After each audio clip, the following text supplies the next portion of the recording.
posing the question of where should therapists sit politically? Where is the correct place to sit on the political spectrum? Is there a correct place to sit on the political spectrum? Should therapists vote? Should they not vote? Should they be apolitical? These are all questions that are often not discussed, especially in training and in general, and yet there is a sense of what the answers generally are perceived to be. So in counselling Facebook groups and forums, for example, I see a lot of things about you should be apolitical. I see a lot of things of saying you should be left-wing, and if you're right-wing or neutral, then you shouldn't be a therapist. You know, I see a lot of people saying that if you work in health professions, you shouldn't vote. I see a lot saying that you should, and you should vote in the client's best interests, not yours or your opinions. And it's I feel like it's got more intense recently because I have seen more and more videos of therapists talking about politics. And I've noticed that there is a trend of the things that I've just said, of them saying, like, if you're not left wing, you shouldn't be a therapist. If you're not voting, then you shouldn't be a therapist. And then other people saying that they're apolitical, and they think that they should be apolitical. Every therapist should be apolitical, so that they don't do any harm to any clients, and this, that, and the other. And again, this took me back to my breakdown when I had to rebuild everything and I was questioning everything. And these were some of the questions I actually asked myself. And I came to this conclusion that there isn't a right or wrong answer.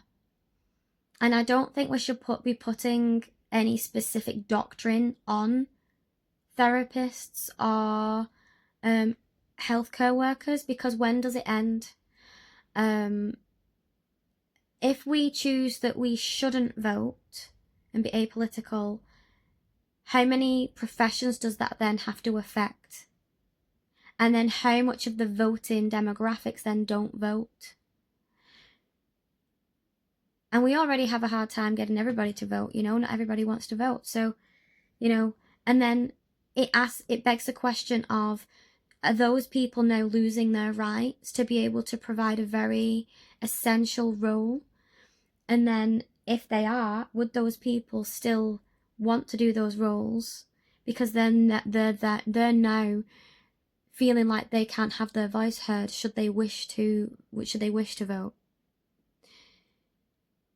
And also, even on the flip side, you know, even if we don't do that, going back to that. And, you know, also it begs a question as, you know, some people might say, well, if they choose that profession, that's what you sign up for. But I wonder, but what else are those people then? If we start going down that route, what else do we stop those people from doing because they chose that profession? And is it truly fair?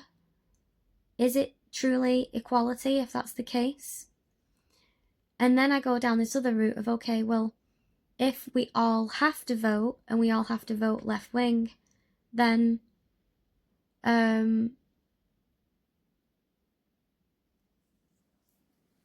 that sometimes is actually voting against some of your client demographics, because not all of your clients will be left wing. So the idea that you should be voting for your clients becomes difficult and unethical anyway. It's like an impossible task, because I have clients that are on every single part of the political spectrum. So how would I do that? You know? And then on that same breath, if I only voted for my clients and not for my family, again, I'm ignoring my voice and the voice that I need to have. And does that then mean I'm ignoring my self-care needs should I wish to go and vote? And then what's that going to do to me psychologically and emotionally? Am I then going to be fit to be a therapist?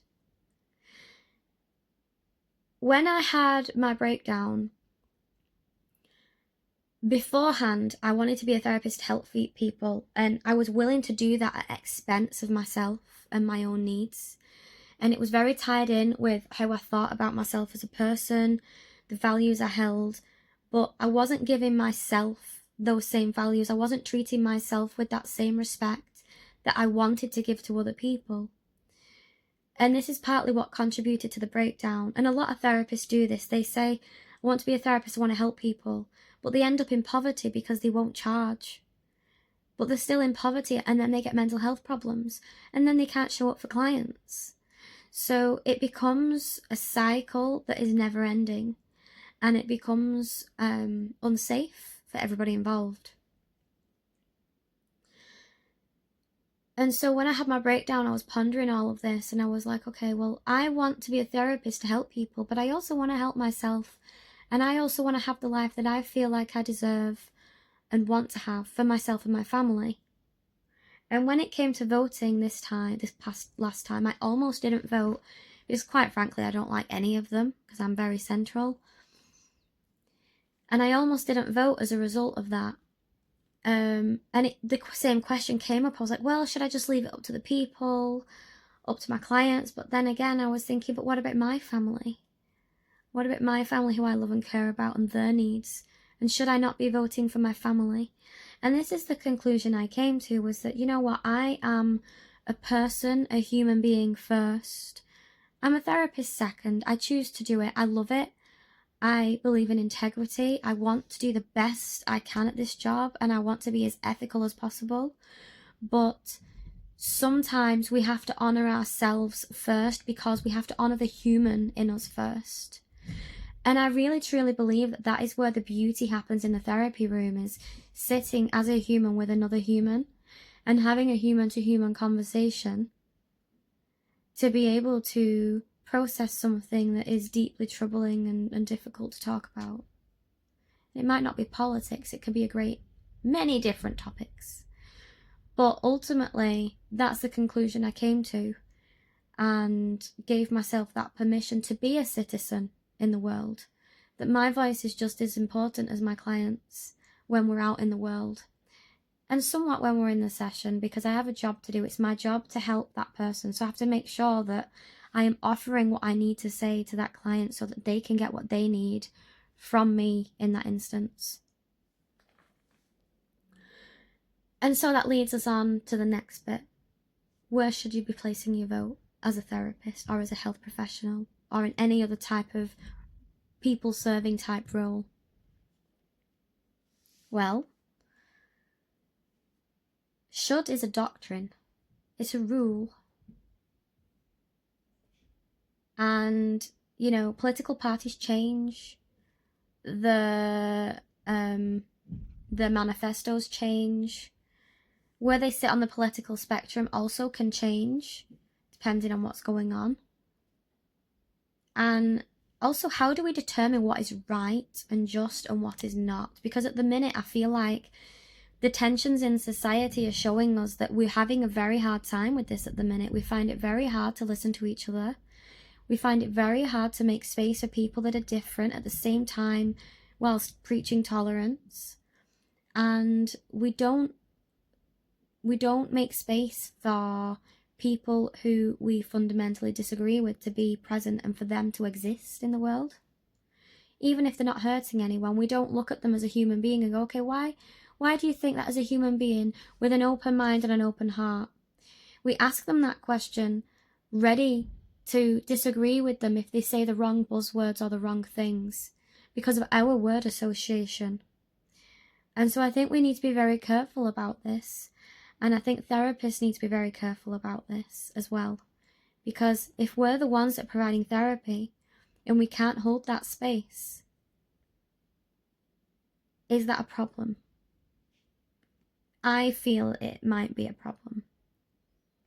And it was one of the reasons that contributed to my breakdown as well, because I felt like I couldn't have conversations with other therapists from a curious and exploratory, open mind, open heart sort of way. I felt like everything was not just a fight, but a battle, and I was going to get absolutely railroaded because there was too many of them that were all in that sort of mindset of the wounded warrior.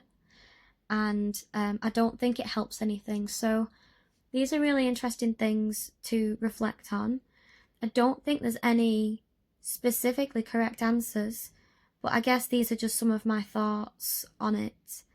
And I hope that anybody watching this has found this interesting and reflective, and maybe spark some reflections of your own.